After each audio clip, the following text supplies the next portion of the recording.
जैसा हमने देखा, कैंसर पुरुषों में और महिलाओं में दोनों में होता है। ऑल्दो पुरुषों में ज़्यादा होता है, लेकिन महिलाओं में भी होता है। मेरे साथ हैं SGPGI की गायनिकोलॉजी डिपार्टमेंट, यानी जो स्त्री रोगों से संबंधित विभाग है, उसमें हमारी सीनियर चिकित्सक हैं डॉक्टर दीपा कपूर। उनसे इस बारे में, महिलाओं के कैंसर के बारे में कुछ सवाल करते हैं। डॉक्टर दीपा, ये बताएं कि जो महिलाओं में जनन अंगों से संबंधित कौन कौन से कॉमन कैंसर होते हैं? धन्यवाद डॉक्टर कपूर।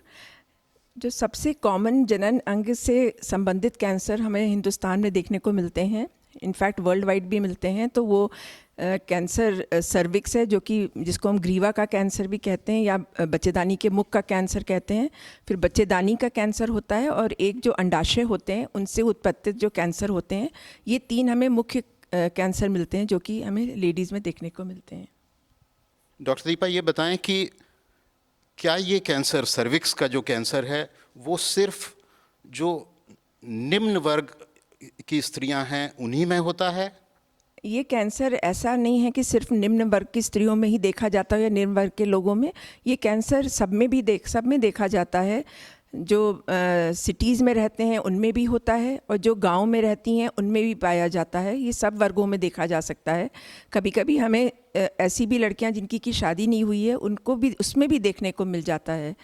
तो ये एक भ्रांति है कि सिर्फ निम्न लोगों में होगा, ऐसा होता नहीं है। तो जैसा डॉक्टर दीपा ने बताया कि सर्विक्स का कैंसर जो महिलाओं में सबसे कॉमन कैंसर है, वो सभी वर्गों की स्त्रियों में, सभी आयु की स्त्रियों में होने की संभावना है। तो डॉक्टर दीपा, ये बताएं कि इस कैंसर के अर्ली यानी जल्दी की स्टेज के क्या लक्षण होते हैं, जिससे कि महिलाओं को ये पता चल सके कि शायद उनको ये बीमारी है और वो समय से इसकी जांच करा सकें? हम लोग को कभी कभी तो कुछ अर्ली वार्निंग साइंस मिल जाते हैं, लेकिन कई बार ऐसा होता है कि सिर्फ अनियमित मासिक आता रहता है, और महिलाएं उसको जो है वो उस पर ध्यान नहीं देती हैं और दिखाने के लिए आती नहीं हैं डॉक्टर के पास। तो कभी कभी अनियमित रूप से मासिक पता चला कि महीने में कई दिन 15-20 दिन मासिक हो रहा है और वो दिखाने नहीं आ रही हैं, तो वो भी एक इसका लक्षण हो सकता है। इसके अलावा यदि संभोग के बाद खून आ जाता है तो वो एक बहुत बड़ा साइन होता है, जो कि जिसमें महिलाओं को तुरंत एक डॉक्टरी सलाह जरूर लेनी चाहिए। इसके अलावा जब एक बारी आपकी रजोनिवृत्ति हो गई है, यानी कि मीनोपॉज हो गया है, यदि उसके बाद कभी भी नीचे से बच्चेदानी के रास्ते से आपको खून आता है या पानी आता है, तो उसमें भी ज़रूर से डॉक्टर को आके दिखाना चाहिए, क्योंकि ये कुछ ऐसे लक्षण हैं जिनको जो कि दृष्टिगत कर सकते हैं कि ये कैंसर सर्विक्स हो सकता है। तो जैसा डॉक्टर दीपा ने बताया कि कुछ लक्षण होते हैं जिससे कि इस बीमारी का अंदेशा लग सकता है, लेकिन ज़रूरी नहीं कि वही लक्षण हो तब ये बीमारी हो। इसलिए इस बीमारी की रोकथाम करना, कैसे उसको रोका जाए या कम किया जाए या उसकी जल्दी पता चल जाए, ये बहुत ज़रूरी है। तो डॉक्टर दीपा, क्या सरकार की तरफ से ऐसे कुछ प्रोग्राम हैं जिनका महिलाएं फ़ायदा उठा सकती हैं ताकि वो अपना रेगुलर चेकअप करा सकें और इस कैंसर का जल्दी पता चल सके? जी हाँ, हमारे यहाँ गवर्नमेंट की तरफ से भी और डॉक्टर्स खुद अपनी तरफ से भी काफ़ी कुछ इसके लिए कर रहे हैं। एक तो हम लोग के जो स्क्रीनिंग प्रोग्राम जिसको कहते हैं, उसमें एक पैप्समियर नाम का एक होता है, बहुत छोटी सी जांच होती है, उसमें कोई दर्द नहीं होता है, कोई परेशानी नहीं होती है। उसको हर लेडी को, हर स्त्री को कम से कम 3 वर्ष में एक बार ज़रूर करवाना चाहिए, 25 साल की उम्र के बाद से या शादी की उम्र से, और ये 65 साल तक इसको करवाना चाहिए। और गवर्नमेंट ने बहुत सारे डॉक्टर्स को, आशा जितनी होती हैं, आशा वर्कर्स हैं, ANMs हैं, और पेरिफेरी में इवन डॉक्टर्स को उन लोगों ने पढ़ाया, मतलब उनको सिखाया है कि एक एस्टिक एसिड होता है 3 to 5%, उसको लगा के अगर स्त्री का वहाँ पे जांच करी जाती है तो देखने में अगर उसमें कोई सफ़ेद सा निशान नज़र आता है तो वो एक खतरे का साइन होता है, और इसको फिर तुरंत वो लोग मतलब उचित डॉक्टर के पास रेफ़र कर देते हैं जिससे कि उसका पता चल सके। तो इस तरह से हमको, हमारे पास भी जो भी स्त्री आती है, हम लोग को हमेशा उसकी जांच ज़रूर करनी चाहिए, ये देखने के लिए कि कोई प्रॉब्लम है तो नहीं। सर्विक्स का इतना कॉमन है कि ज़रूर इसकी सारे डॉक्टरों को जांच ज़रूर करनी चाहिए जब भी कभी स्त्री किसी वजह से भी आपको दिखाने आए।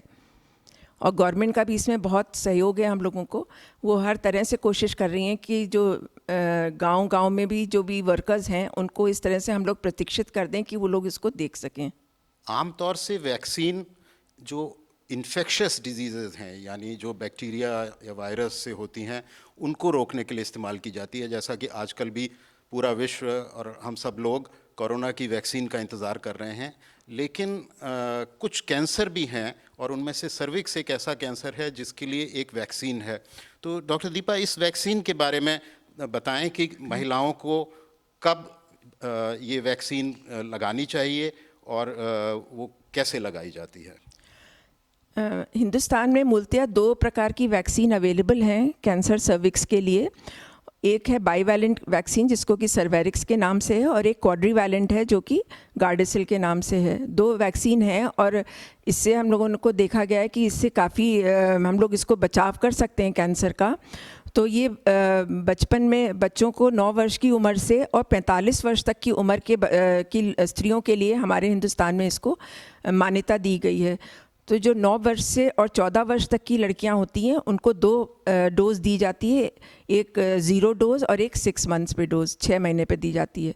और जो 15 से और 45 तक की स्त्रियों को 3 डोज दी जाती हैं, एक 0 दी जाती है, फिर 2 मंथ्स पे देते हैं, और गार्डेसिल को और सर्वेरिक्स जो होती है वो 1 मंथ पे देते हैं। उसके बाद 6 महीने पे उसको रिपीट करना होता है, 3 डोज दी जाती है। लेकिन एक ये बात ज़रूर बहुत इम्पॉर्टेंट है कि वैक्सीन देने का मतलब ये नहीं है कि आपको कैंसर सर्विक्स से छुटकारा मिल गया या वो उससे पूरी तरह से क्योर हो जाएगा। जो हम लोग ये हेल्प ज़रूर करता है, और लड़कियों में अभी देखा जा रहा है कि अच्छी एंटीबॉडीज़ बन जाती हैं, तो उससे फ़ायदा ज़रूर है। लेकिन इसके बावजूद भी आपको अगर वैक्सीन लग गई है तब भी आपको पैप स्मीयर करवाना बहुत बहुत आवश्यक है। हर 3 वर्ष पे 65 साल तक की उम्र के लिए स्क्रीनिंग बहुत ज़रूरी है। ये ना सोचें कि वैक्सीन लग गई है तो हमको जो है कैंसर नहीं होगा। तो जैसा हमने देखा कि स्त्रियों में भारत में कैंसर सर्विक्स सबसे कॉमन कैंसर है। ये सभी उम्र की और सभी वर्ग की महिलाओं को हो सकता है। इसके बहुत जल्दी डायग्नोसिस के कोई ऐसे फीचर्स नहीं हैं कि जल्दी डायग्नोस किया जाए, लेकिन अच्छी बात यह है कि एक वैक्सीन है जो इसके रिस्क को कम करती है। उस वैक्सीन को सही उम्र पर और सही डोज में लगवाना चाहिए, लेकिन उसके बाद भी जो स्क्रीनिंग प्रोग्राम है उसका उपयोग महिलाओं को करना चाहिए, ताकि अगर ये कैंसर हो तो वो जल्दी उसका डायग्नोसिस हो सके और समय से उसका उपचार हो सके। वैक्सीन कैंसर सर्विक्स के रिस्क को कम करती है और स्क्रीनिंग प्रोग्राम उसको जल्दी डायग्नोसिस करने में मदद करता है। लेकिन इसके बावजूद कैंसर सर्विक्स हो सकता है, क्योंकि ये महिलाओं का एक बहुत कॉमन कैंसर है। तो डॉक्टर दीपा, ये बताएं कि इस कैंसर से इलाज से क्या हम एक्सपेक्ट कर सकते हैं। अगर हम देखें कि अगर महिला पूरे अपने जिस तरह से बताया गया है कि हर 3 महीने पे कराएं, अपनी जांच कराए जाएं, तो अगर मान लीजिए बहुत अर्ली स्टेज में ये पकड़ में आ जाता है तो इसका फुल क्योर होता है। सबसे अच्छी बात इस कैंसर की ये है कि इसको हम लोग पूरी तरह से इसका इलाज हो सकता है, क्योर हो सकता है। और पूरे विश्व में यही सबकी कोशिश है कि इसके ऊपर हम लोग विजय पा लें और इसको हम लोग हटा दें अपने इस विश्व में। ये कैंसर ही ख़त्म हो सकता है, ये यहाँ तक कि लोग प्रयत्न कर रहे हैं। क्योंकि अगर वैक्सीन इंसान ले ले और अपना पैप स्मीयर कराता रहे तो बहुत जल्दी पकड़ में आ जाए और ये पूर्ण रूप से क्योर कर सकते हैं इस कैंसर को। जैसा हमने पहले डिस्कस किया कि कैंसर औरतों की अपेक्षा में आदमियों में, मेन में ज़्यादा होता है। आज मेरे साथ हैं हमारे संस्थान के रेडियोथेरेपी विभाग। रेडियोथेरेपी वो विभाग है जो कैंसर का बिजली, जिसको हम आम भाषा में कहते हैं, बिजली की सिकाई से इलाज करता है। उसकी अध्यक्षा डॉक्टर पुनीता लाल। डॉक्टर पुनीता, ये बताएं कि हिंदुस्तान में आदमियों में सबसे कॉमन कैंसर कौन सा है। नमस्कार सर, धन्यवाद दूंगी आपको मेरे को आमंत्रित करने के लिए। आपका प्रश्न बहुत वैलिड है, क्योंकि पुरुषों में कैंसर की इंसिडेंस काफ़ी ज़्यादा है बनिस्बत महिलाओं के, और उसमें मुंह का कैंसर और फेफड़ों का कैंसर ये बहुत कॉमन है।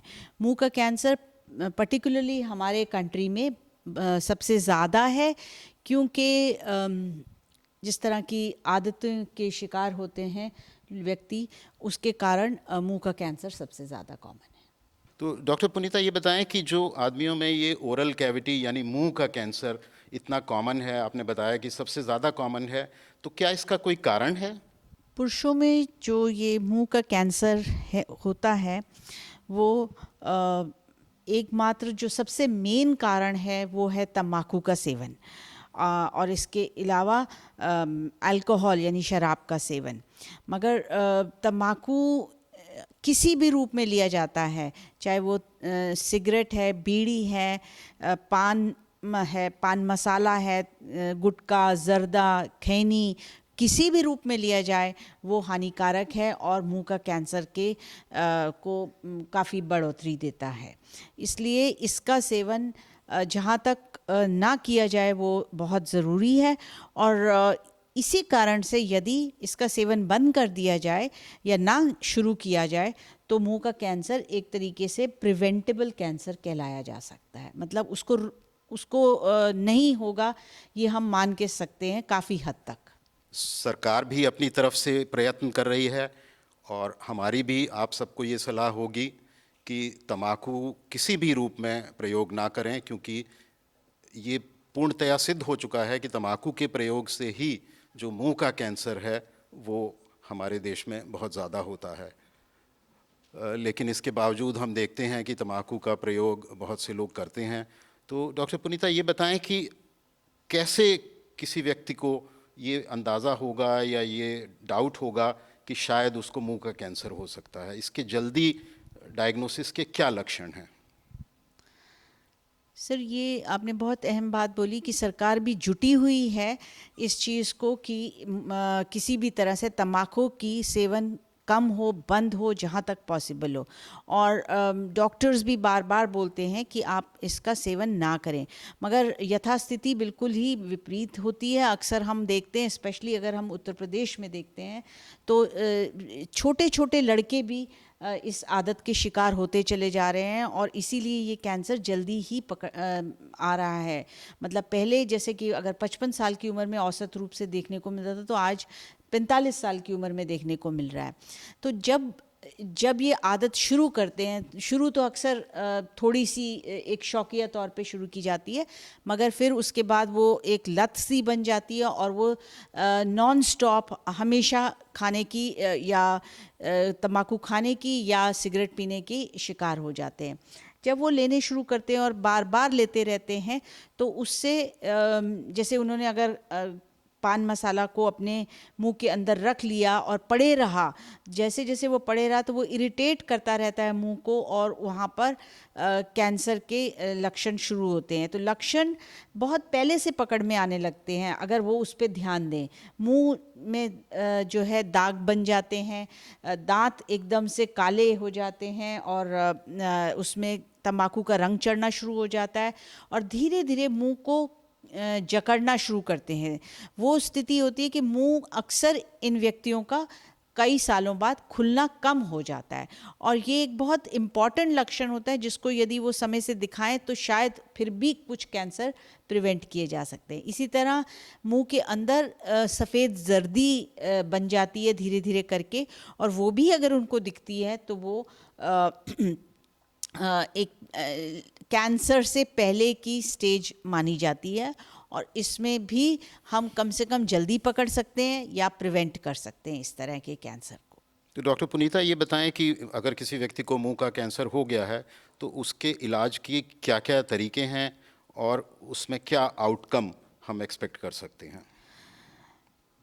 तो सर, जैसे मैंने आपको बताया कि अगर हम पहले पकड़ लें तो बहुत बेहतर है। यदि नहीं होता तो कभी कभी मरीज़ आता है, कहते हैं कि हमारे को मुंह में छाला है या कोई घाव है, नासूर है, जो कि हमें दुख रहा है या कई महीनों से वो तंग कर रहा है।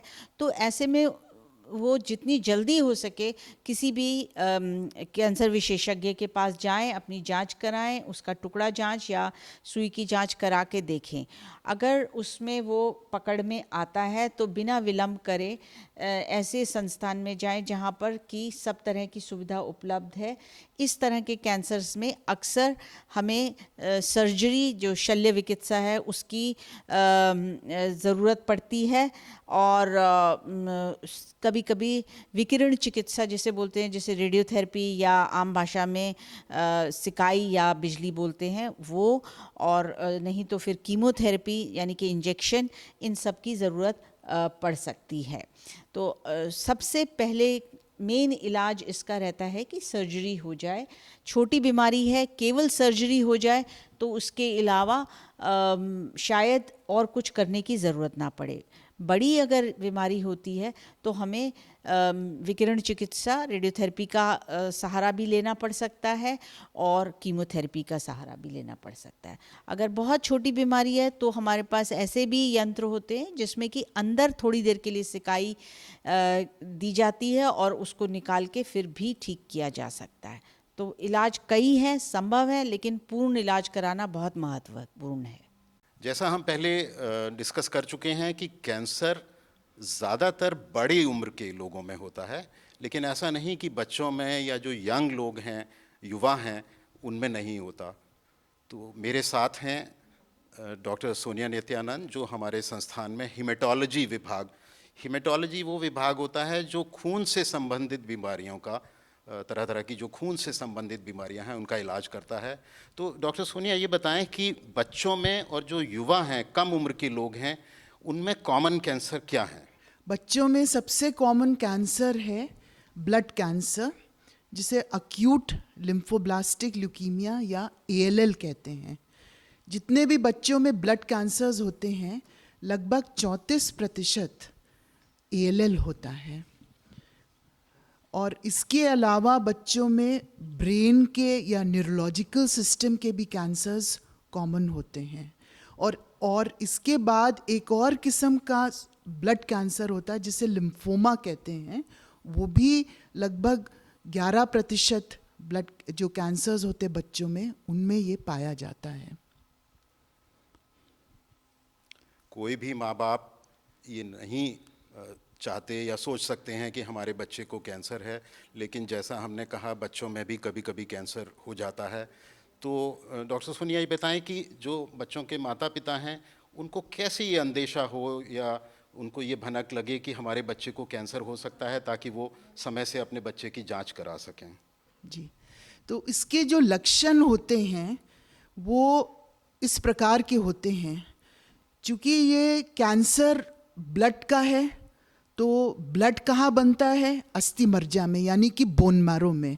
तो जब बोन मैरो में नॉर्मल जो ब्लड सेल्स होते हैं उसके बदले कैंसर सेल्स होते हैं, तो इसमें क्या हो, इसमें ब्लड की कमी होती है, तो बच्चा एकदम से पीला लगने लगता है, उसको थकान होती है खेल कूद में और सांस फूलती है, साथ साथ बुखार होता है और साथ साथ तरह तरह की ब्लीडिंग मैनिफेस्टेशंस होती हैं। कभी मसूड़ों से खून आता है, कभी नाक से खून आता है, कभी चकत्ते पड़ने लगते हैं। और अक्सर बच्चों में हड्डियों में दर्द होती है, जोड़ों में सूजन आती है।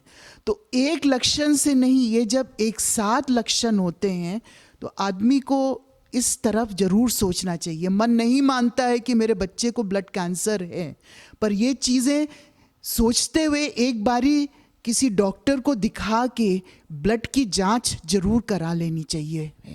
किसी भी माता पिता के लिए ये बहुत ही एक बड़ी दुख की घड़ी हो सकती है कि उनके बच्चे को कैंसर का डायग्नोसिस हो, लेकिन अगर ऐसा होता है तो उन पेरेंट्स को बच्चे जब डॉक्टर के पास इलाज के लिए ले जाएंगे तो इन बच्चों का आप कैसे इलाज करते हैं?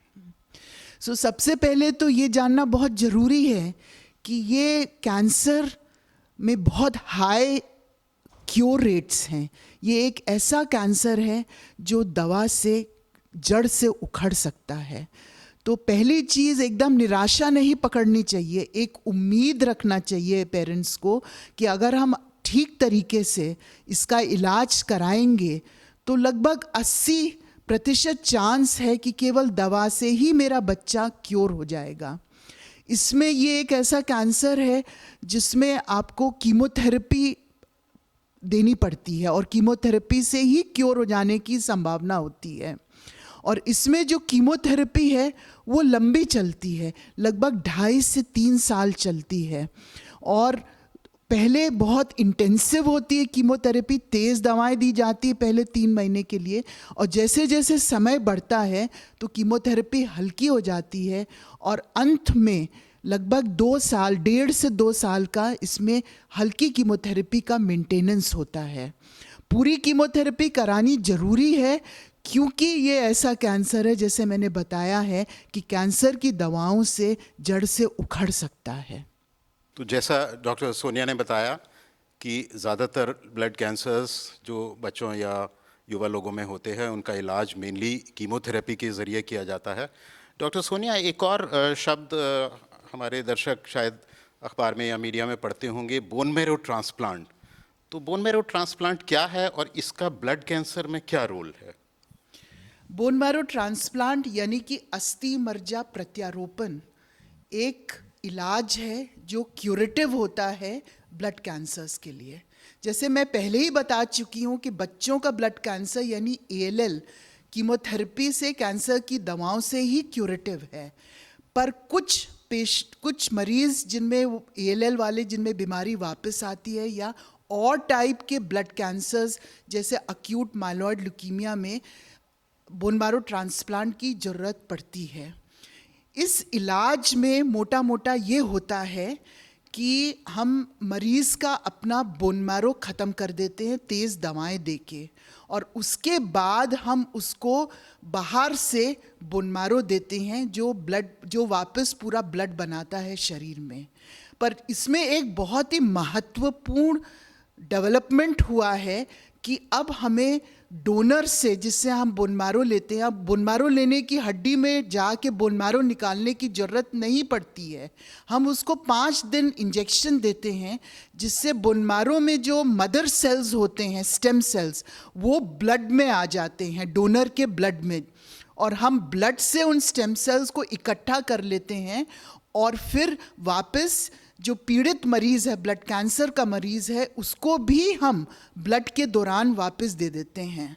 तो इस पूरे इलाज में कोई भी काट पीट या सर्जरी की ज़रूरत नहीं पड़ती है, और इसीलिए आजकल जब ज़रूरत पड़ती है बोन मैरो ट्रांसप्लांट की, ज़्यादातर लोग इसके लिए राजी हो जाते हैं, पेरेंट्स राजी हो जाते हैं, क्योंकि इसमें कोई काट पीट की ज़रूरत और जनरल एनेस्थीसिया की ज़रूरत नहीं पड़ती है। तो डॉक्टर सोनिया, क्या ये इलाज bone marrow transplant, blood cancer और कुछ और बीमारियों के लिए जिसमें इसका बहुत महत्वपूर्ण योगदान है, क्या ये इलाज SGPGI में लोगों को अवेलेबल है? जी, हम लोग के यहाँ ये बोन मैरो ट्रांसप्लांट रूटीनली हो रहा है, बच्चों में भी और एडल्ट्स में भी। और बच्चों में रिजल्ट्स इसके बहुत अच्छे होते हैं जहाँ ज़रूरत पड़ती है। जैसे मैंने बताया है, ALL में, अक्यूट लिम्फोब्लास्टिक ल्यूकीमिया में ज़रूरत नहीं पड़ती, क्योंकि ज़्यादातर बच्चे कीमोथेरेपी से ही ठीक हो जाते हैं। पर कुछ ऐसे बच्चों के कैंसर होते हैं, या एप्लास्टिक एनीमिया, जहाँ पे बोन मैरो फेल कर जाता है, वहाँ ज़रूरत होती है, और उनमें अगर हम बोन मैरो ट्रांसप्लांट टाइम से करेंगे तो बच्चों में स्पेशली बहुत अच्छा उसका आउटकम होता है। ये क्यूरेटिव ट्रीटमेंट होती है।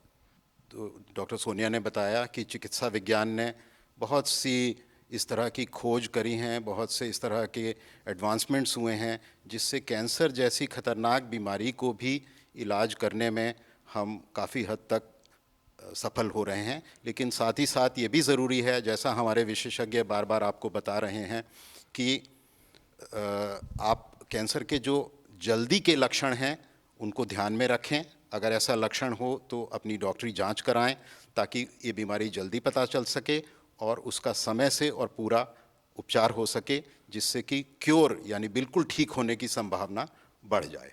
मेरे साथ हैं संस्थान के एंडोक्राइन सर्जरी विभाग के प्रोफेसर। एंडोक्राइन सर्जरी विभाग वो विभाग होता है जो उन ग्रंथियों से संबंधित बीमारियों का इलाज करता है जो हार्मोन्स प्रोड्यूस करते हैं, जिसमें कॉमनली थायराइड या और इस तरह के अंग हैं। और क्योंकि ब्रेस्ट यानी जो स्तन है उसका भी हार्मोन से बहुत क्लोज रिलेशनशिप है, तो हमारे जो संस्थान के एंडोक्राइन सर्जरी विभाग है वो ब्रेस्ट से संबंधित बीमारियों का भी इलाज करता है। तो एंडोक्राइन सर्जरी विभाग के मेरे साथ हैं डॉक्टर गौरव अग्रवाल। डॉक्टर गौरव, क्या ये सही है कि इस समय भारत में सबसे कॉमन कैंसर ब्रेस्ट कैंसर हो गया है? जी हाँ, बिल्कुल। स्त्रियों में सबसे आम कैंसर भारतवर्ष में ब्रेस्ट कैंसर है और इनफैक्ट पूरी दुनिया में यही स्थिति है। और अगर आज के दिन में हम पूरी भारतीय पॉपुलेशन को देखें, मेन और वुमेन को साथ में भी, तो भी ब्रेस्ट कैंसर कॉमनेस्ट कैंसर है। ऐसी धारणा है कि ब्रेस्ट कैंसर यानी स्तन का कैंसर सिर्फ जो शहरों में महिलाएं रहती हैं और उच्च या उच्च मध्यम वर्गीय महिलाएं हैं उन्हीं में होता है, क्या ये सही है? नहीं, ये बिल्कुल भी सही नहीं है। ब्रेस्ट कैंसर किसी को भी हो सकता है, किसी भी महिला को हो सकता है। इस बात पे ये निर्भर नहीं करता कि क्या वो महिला शिक्षित है या अशिक्षित है, क्या वो संभ्रांत परिवार से आती है या गरीब तबके से आती है, उसकी एजुकेशन का लेवल क्या है। कोई भी सेक्शन सोसाइटी का ऐसा नहीं है जिसको हम कह सकें कि वो उस सेक्शन के महिलाओं को ये नहीं हो सकता। तो ब्रेस्ट कैंसर महिलाओं में सबसे कॉमन कैंसर हो गया है अब हमारे देश में, और इसलिए बहुत ज़रूरी है जानना कि क्या इसके अर्ली सिम्टम्स एंड साइंस, कैसे एक महिला ये अंदेशा लगाए कि क्या उसको ब्रेस्ट कैंसर होने वाला है या हो गया है। तो स्तन कैंसर का कॉमनेस्ट सबसे आम प्रारंभिक लक्षण एक दर्द रहित गांठ है। आमतौर पे स्तन कैंसर 35 वर्ष से पहले की यंगर एज में नहीं होता, पर ऐसा भी नहीं कि बिल्कुल नहीं होता। उसका होने की संभावना कम है, पर जैसे जैसे उम्र बढ़ती है ये संभावना बढ़ती है। तो किसी महिला जिसकी उम्र जैसे कहें कि 35-40 वर्ष या उससे ऊपर की है, उसको एक दर्द रहित गांठ अगर महसूस होती है तो ये कैंसर की प्रारंभिक अवस्था हो सकती है।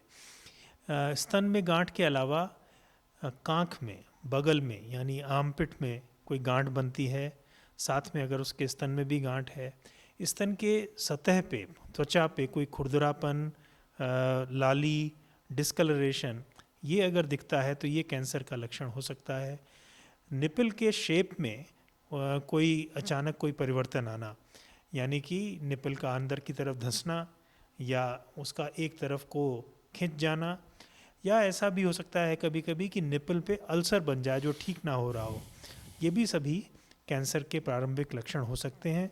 और जैसे जैसे बीमारी बढ़ती है और लक्षण भी आ सकते हैं, जैसे कि स्तन पे कोई अल्सर का बनना जो ठीक ना हो रहा हो, निपल से कुछ रिसाव, कोई द्रव का रिसाव, खासकर यदि उसमें खून आ रहा है, खून या खून से मिश्रित पानी आ रहा है, तो ये इस कैंसर का लक्षण हो सकता है।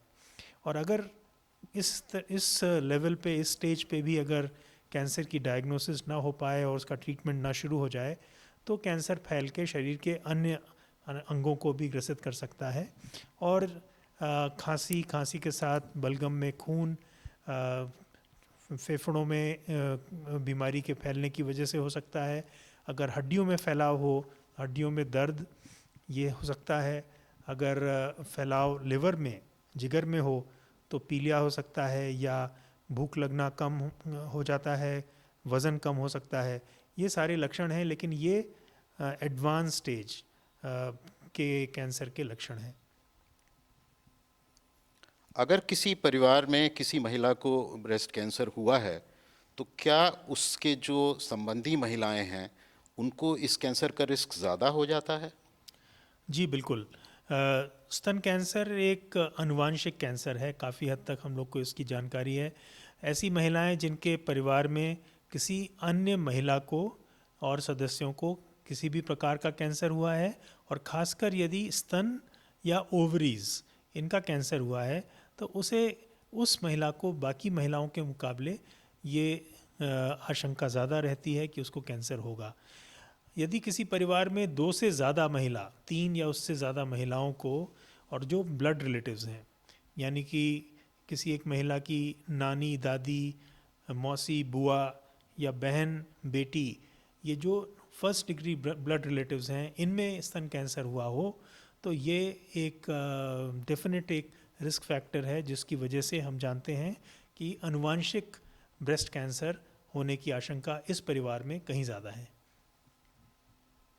तो क्योंकि ब्रेस्ट कैंसर हमारे देश में और विश्व भर में महिलाओं में सबसे कॉमन कैंसर है, और जैसे जैसे उम्र बढ़ती है इसका रिस्क बढ़ता जाता है। अगर किसी परिवार में किसी एक महिला को जो आपसे संबंधित हैं उनको ब्रेस्ट कैंसर हुआ है या दूसरा कोई कैंसर हुआ है तो आपका रिस्क ज़्यादा है। तो डॉक्टर गौरव, ये बताएं कि महिलाओं के लिए ब्रेस्ट कैंसर को जल्दी डायग्नोसिस के लिए क्या कोई स्क्रीनिंग प्रोग्राम है? जी, स्तन कैंसर को क्योर करना तभी संभव है जब हम इसको प्रारंभिक अवस्था में डिटेक्ट कर पाएँ, और इसको प्रारंभिक अवस्था में डिटेक्शन के लिए 3 महत्वपूर्ण बातें हैं जिनके बारे में बात किया जाना ज़रूरी है। अभी हम लोग ने बात की अवेयरनेस और प्रारंभिक अवस्था में क्या लक्षण हो सकते हैं उनके बारे में। तो ये जागरूकता समाज में हो कि स्तन कैंसर एक आम कैंसर है, किसी को भी हो सकता है, और उसके प्रारंभिक लक्षण क्या हैं, जिसकी सहायता से महिलाएं स्वयं से अगर कोई बदलाव, कोई गांठ, कुछ ऐसी समस्या अपने आप से डिटेक्ट करती हैं तो समय रहते उसका इलाज करा पाएँ। लेकिन जो दूसरा एक अहम स्ट्रैटेजी है जो कि स्तन कैंसर को प्रारंभिक अवस्था में डिटेक्ट करने में मददगार है, वो है स्क्रीनिंग। स्क्रीनिंग ऐसा कॉन्सेप्ट है जो किसी भी बीमारी को बिना किसी लक्षण के हुए डिटेक्ट करने में सक्षम है। जैसे उदाहरण के तौर पे यह सलाह दी जाती है कि 40 वर्ष की अवस्था के बाद हर इंसान को, हर पुरुष स्त्री को साल में एक बार अपनी शारीरिक जांच करानी चाहिए, जैसे कि उसमें ब्लड प्रेशर की जांच हो, खून में शुगर की जांच हो, जिससे कि यदि किसी को डायबिटीज़ या ब्लड प्रेशर हो रहा हो तो उसकी जानकारी मिल पाए और उसका इलाज जल्दी से जल्दी शुरू हो पाए। इसी प्रकार किसी महिला को जिसको स्तन में कोई गांठ ना महसूस हो रही हो या किसी भी प्रकार की कोई समस्या न महसूस हो रही हो, फिर भी 40 वर्ष की अवस्था के बाद से वो साल में एक बार एक डॉक्टर से अपनी जांच कराए। वो डॉक्टर शायद उसकी स्तन की मेमोग्राफी यानी एक खास प्रकार का एक्सरे भी करेगा। ये है स्क्रीनिंग का कॉन्सेप्ट। इसके मदद से ऐसे स्टेज पे कैंसर्स को डिटेक्ट किया जा सकता है जबकि वो ट्यूमर बहुत ही छोटा है और जब उसको क्योर कर दिया जाए। भारत सरकार स्तन कैंसर और तमाम और कॉमन कैंसर्स जैसे कि सर्वाइकल कैंसर, मुख का कैंसर, इसके बारे में स्क्रीनिंग प्रोग्राम चला रही है। पूरे भारतवर्ष में ये संभावना आज के दिन में है कि कोई भी महिला जिसको जो चाहे वो एक सरकारी अस्पताल में जा कर के अपने लिए कैंसर की स्क्रीनिंग करा सकती है। साथ ही पॉपुलेशन बेस्ड स्क्रीनिंग सरकार द्वारा शुरू की गई है। प्रारंभिक अवस्था में, प्रारंभिक स्टेज में सरकार ने लगभग 100 जिलों में इसको रोल आउट कर दिया है, जहां ASHA workers, anganwadi workers, paramedical staff, उनको ट्रेन किया गया है जो घर घर जा कर के महिलाओं को उनकी जांच करती हैं, और अगर उनको कोई ऐसी आशंका नज़र आती है कि किसी एक महिला को कैंसर हो सकता है तो उसे फिर वो सरकारी अस्पताल लेके जाती हैं, जिला अस्पताल लेके जाती हैं, और वहाँ उनकी जांच होती है और ज़रूरत होने पर इलाज किया जाता है। यदि किसी महिला को ब्रेस्ट कैंसर का पता चल जाता है, डायग्नोसिस हो जाती है, तो अक्सर हमारे डॉक्टर्स ने ये देखा है कि कुछ महिलाएं, ख़ासतौर से जो युवा महिलाएं हैं, वो इस डर से कि इस बीमारी के इलाज के लिए मेरा पूरा ब्रेस्ट या पूरा स्तन ऑपरेशन से निकाल दिया जाएगा और मेरे शरीर का जो अपीयरेंस है, जो छवि है, वो ख़राब हो जाएगी, वो अपना इलाज कराने नहीं जाती हैं। तो डॉक्टर गौरव, क्या ये ज़रूरी है कि हर मरीज़ को जिसको ब्रेस्ट कैंसर है उस महिला का पूरा स्तन निकालना ज़रूरी है? बिल्कुल भी नहीं। तथ्य तो ये है कि यदि समय रहते प्रारंभिक अवस्था में निदान हो जाए, डायग्नोसिस हो जाए, तो लगभग 70-80% महिलाओं का स्तन बचाया जा सकता है, और आज के दिन में हम लोग ये कर पा रहे हैं। वो सभी महिलाएं जिनको फर्स्ट या सेकेंड स्टेज में ब्रेस्ट कैंसर की डायग्नोसिस हो जाती है, उनमें स्तन को बचा के सिर्फ ट्यूमर को निकाल के और रेडिएशन थेरेपी दे करके वही नतीजा प्राप्त किया जा सकता है जो कि पूरे स्तन को ऑपरेशन द्वारा निकाल के मिलता है। तो आपके प्रश्न का जवाब यही है कि ज़्यादातर महिलाओं को स्तन से हाथ धोने की ज़रूरत नहीं है, उनके स्तन को बचा करके भी उनके कैंसर को क्योर किया जा सकता है। अनफॉर्चुनेटली यदि कैंसर ऐसी अवस्था पे जाके डायग्नोज हो जहाँ की ट्यूमर का साइज़ बढ़ चुका है, ट्यूमर ज़्यादा एडवांस स्टेज में है, वहाँ पर उस स्टेज में जाकर के स्तन को बचा पाना सिर्फ ब्रेस्ट कंजर्वेशन सर्जरी करके यानी छोटी सर्जरी करके क्योर कर पाना शायद उतना संभव नहीं है जितना प्रारंभिक अवस्था में है। डॉक्टर गौरव, ये बताएं कि क्योंकि ब्रेस्ट कैंसर इतना कॉमन कैंसर है, तो इसमें आउटकम यानी कि आगे की जीवन की इलाज के बाद क्या संभावनाएं रहती हैं? ब्रेस्ट कैंसर एक उन चुनिंदा कैंसर्स की श्रेणी में है जिनको हम लोग क्योरेबल कैंसर कहते हैं। हाँ, ये ज़रूर कहा जाना ज़रूरी है कि अगर प्रारंभिक अवस्था यानी फर्स्ट या सेकेंड स्टेज में डिटेक्ट हुआ हो तो, यानी दूसरे शब्दों में थर्ड और फोर्थ स्टेज में ये कैंसर क्योरेबल नहीं रह जाता, पर प्रारंभिक अवस्था में डिटेक्ट करके पूरा इलाज करके इसको क्योर किया जा सकता है। साथ के साथ ऐसी महिलाएं जिनके ब्रेस्ट कैंसर के लिए इलाज किया गया है वो अपना जीवन पूरी तरह से जी सकती हैं, अपना कार्य कर सकती हैं। अगर वो प्रोफेशनल हैं, टीचर हैं या प्रोफेशनल हैं, वो अपना व्यवसाय पूरी तरह से फॉलो कर सकती हैं। उनको किसी प्रकार की मानसिक शारीरिक दुर्बलता या अपंगता का सामना नहीं करना पड़ता। तो ब्रेस्ट कैंसर एक तरह से कहा जा सकता है कि अगर सही समय पे और पूरी तरह से इलाज करके उसको क्योर कर दिया जाए तो किसी को मालूम भी नहीं पड़ सकता कि इस महिला का ब्रेस्ट कैंसर के लिए इलाज हुआ था। यदि दुर्भाग्यवश किसी भी परिवार के सदस्य को कैंसर का डायग्नोसिस होता है, पता चलता है, तो स्वाभाविक है कि अगला सवाल मन में खड़ा होता है कि इसका इलाज कैसे होगा। और जैसा हम अपने विशेषज्ञों से सुन चुके हैं कि अलग अलग अंगों के, अलग अलग जगहों के जो कैंसर होते हैं उनका अलग अलग इलाज होता है।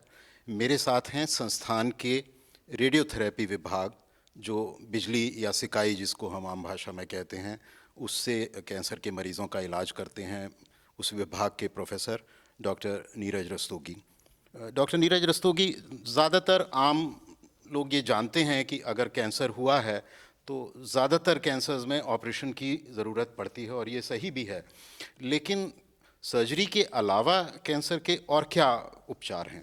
धन्यवाद डॉक्टर वी.के. कपूर सर, आपका मैं बहुत धन्यवाद देना चाहता हूं कि आपने इस महत्वपूर्ण चीज़ पे व्याख्या कर रहे हैं, कैंसर जैसे विषय पे व्याख्या कर रहे हैं।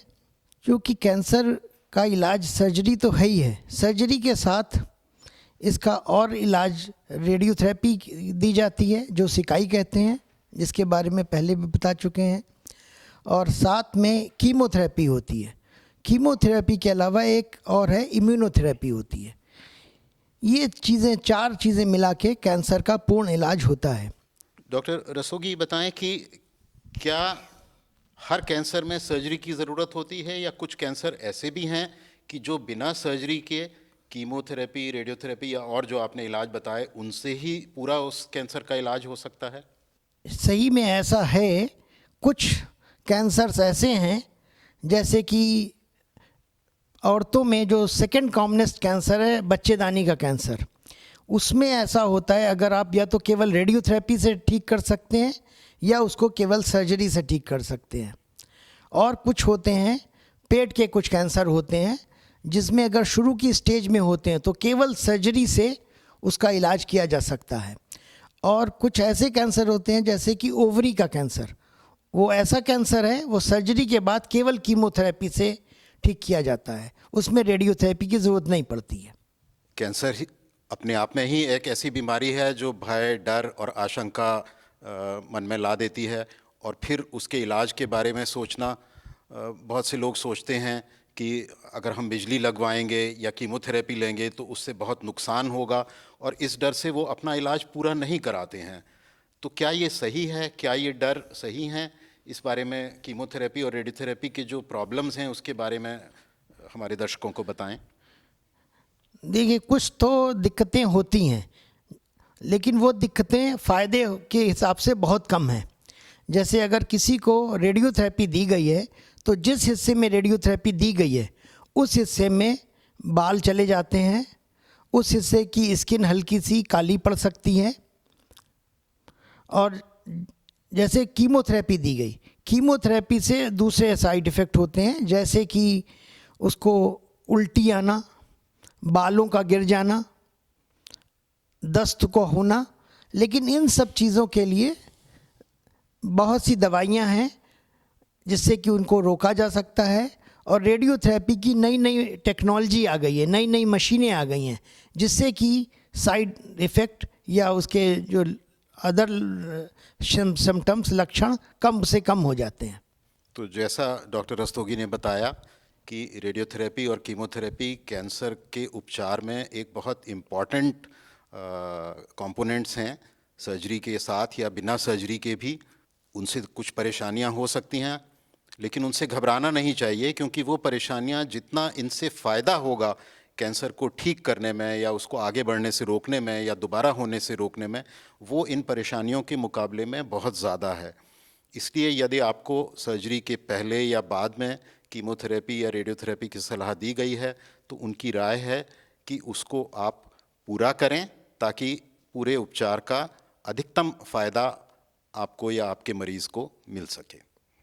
जैसा कि हम डिस्कस कर चुके हैं कि भारत में महिलाओं में जो कॉमन कैंसर्स हैं वो ब्रेस्ट यानी स्तन का कैंसर, सर्विक्स यानी गर्भाशय का जो अग्रभाग होता है उसका कैंसर, और दूसरे जननांग हैं जैसे बच्चेदानी या ओवरी, उनके कैंसर। लेकिन हमारे देश में ख़ास तौर से उत्तर भारत में और उत्तर पूर्वी भारत में महिलाओं में गॉल ब्लैडर यानी पित्त की थैली का कैंसर भी बहुत ही कॉमन है। और ये एक ऐसा कैंसर है जो विश्व में और ज़्यादातर देशों में बहुत कॉमन नहीं है, लेकिन किसी वजह से हमारे देश के इन भागों में बहुत कॉमन है। मेरे साथ हैं संस्थान की एक सीनियर सर्जन डॉक्टर अनु बिहारी, जिन्होंने गॉल ब्लैडर कैंसर पर बहुत शोध किया है। डॉक्टर अनु, ये बताएं कि गॉल ब्लैडर कैंसर के जल्दी के लक्षण क्या हैं, जिससे कि मरीज़ को ये पता चल सके कि शायद उसको गॉल ब्लैडर कैंसर है। डॉक्टर कपूर, दुर्भाग्यवश गॉल ब्लैडर कैंसर के जल्दी पकड़ में आए ऐसे करके लक्षण नहीं हैं। अक्सर ये देखा जाता है कि जब तक मरीज़ को लक्षण होते हैं तब तक कैंसर एक्चुअली बढ़ चुका होता है, और हम कैंसर को जल्दी तब भी पकड़ पाते हैं जब हम गॉल स्टोन, जो कि गॉल ब्लैडर की पत्थरी जो है, उसका ऑपरेशन करते हैं और गॉल ब्लैडर को हम पैथोलॉजी की जांच, जिसको आप बायोप्सी कहें, के लिए भेजते हैं, और उसमें अगर कैंसर पकड़ा जाता है तभी वो अर्ली स्टेज में पकड़ा जाता है। तो लक्षण के आधार पर हम गॉल ब्लैडर कैंसर को जल्दी नहीं पकड़ सकते, पर मैं कहूँगी कि जिनकी भी गॉल ब्लैडर में पत्थरी आती है और ऑपरेशन वो कहीं प्राइवेट में भी कराते हैं, किसी छोटे नर्सिंग होम में भी कराते हैं, तो डॉक्टर से हमेशा बल्कि इंसिस्ट करें कि हमारा गॉल ब्लैडर जांच के लिए भेजें, ताकि अगर उसके अंदर गॉल ब्लैडर कैंसर आता है तो हम उसको जल्दी से उसका सही इलाज कर सकें। ये एक बहुत महत्वपूर्ण जानकारी डॉक्टर अनु बिहारी ने बताई कि यदि आपके किसी संबंधी का, आपके किसी मित्र का गॉल ब्लैडर का ऑपरेशन हो रहा है, तो अक्सर ये होता है कि जो सर्जन हैं वो सोचते हैं कि गॉल ब्लैडर देखने में नॉर्मल लग रहा है और मरीज़ के कुछ पैसे बचाने के उद्देश्य से उसको बायोप्सी के लिए नहीं भेजते हैं, पर ऐसा करना ठीक नहीं है। सर्जन्स की भी ये रिस्पॉन्सिबिलिटी है, लेकिन आप भी अपने जो सर्जन हैं उनको ये रिक्वेस्ट करें कि हमारा जो गॉल ब्लैडर आपने निकाला है उसको बायोप्सी के लिए भेजा जाए, क्योंकि जो गॉल ब्लैडर की अर्ली स्टेज है वो सिर्फ बायोप्सी से ही पता चल सकती है, और जैसा डॉक्टर अनु बिहारी ने बताया कि उस स्टेज में उसका प्रॉपर ट्रीटमेंट किया जा सकता है कि जिससे कि वो बीमारी कंट्रोल हो सके। पुरुषों में मुंह का कैंसर, जो तंबाकू खाने या चबाने की वजह से होता है, सबसे कॉमन कैंसर है हमारे देश में। लेकिन उसके बाद नंबर आता है लंग यानी फेफड़े के कैंसर का, और इस कैंसर के बारे में हमें जानकारी देने के लिए मेरे साथ संस्थान के पल्मोनरी मेडिसिन विभाग, पल्मोनरी मेडिसिन वो विभाग है जो फेफड़े से संबंधित बीमारियों का न सिर्फ कैंसर बल्कि बाकी बीमारियों का भी इलाज करता है, पल्मोनरी मेडिसिन विभाग के doctor Zia Hashim. Doctor Zia, lung cancer के जल्दी डायग्नोसिस या शुभा हो सके उसके क्या लक्षण हैं? लंग कैंसर के जो सबसे कॉमन पाए जाने वाले लक्षण हैं उनमें तो एक खांसी का लगातार बने रहना, दूसरी बात वज़न में कमी या भूख में कमी, इसके साथ कोई कहीं पे कोई गांठ का पाया जाना, ये, और अक्सर जो है देखा जाता है कि खांसी के अंदर खून का आना, तो ये एक कॉमन लक्षण है जो कि देखे जाते हैं इसमें। तो आपने बताया कि खांसी में अगर खून आया है तो वो कैंसर का एक जल्दी का लक्षण हो सकता है, लेकिन जैसा सब लोग जानते हैं कि खांसी में खून आना टीबी यानी ट्यूबरकुलोसिस का भी लक्षण है, तो इस बारे में आप क्या कहेंगे? जी बिल्कुल सही कहा आपने कि भारत में खांसी में खून आने का एक कॉमन कारण जो है वो टीबी भी है। तो इसके लिए कि हमारे जब भी किसी पेशेंट को ये परेशानी होती है उसको ज़रूरी है कि वो एक विशेषज्ञ से मिले और उसका जांच कराए। तो उसमें एक्सरे और उसके बलगम की जांच से ये पता चल जाएगा कि ये किस कारण से है, तो ये जांच कराना उसी समय बहुत ज़रूरी है कि ताकि मालूम हो सके कि कैंसर है कि वो ट्यूबरकुलोसिस। ऐसा क्यों है कि फेफड़े का कैंसर और अंगों के कैंसर के मुकाबले में हमारे देश में इतना ज़्यादा है? इसका क्या कारण है? इसका कारण ज़्यादातर जो स्मोकिंग से रिलेटेड होता है, क्योंकि हमारे देश में जो है स्मोकिंग कई तरीके से की जाती है, जिसमें कि हुक्का, बीड़ी, सिगरेट, और ये काफ़ी जगह गाँवों में बहुत ज़्यादा कॉमन है।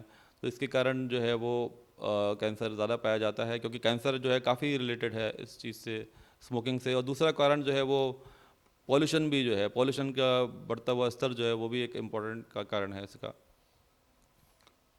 तो जैसे डॉक्टर ज़िया ने बताया कि स्मोकिंग चाहे वो किसी भी रूप में हो, सिगरेट, बीड़ी या हुक्का, वो लंग यानी फेफड़े के कैंसर का एक बहुत महत्वपूर्ण कारण है, और इसलिए बहुत ज़रूरी है कि इन बुरी आदतों से बचा जाए ताकि फेफड़े के कैंसर के रिस्क को, और स्मोकिंग का न सिर्फ फेफड़े के बल्कि और अंगों के कैंसर के होने में भी काफ़ी योगदान है। इसलिए इस बुरी आदत से बचने से हम अपने आप को और अपने परिवार के सदस्यों को भी कैंसर के रिस्क से बचा सकते हैं।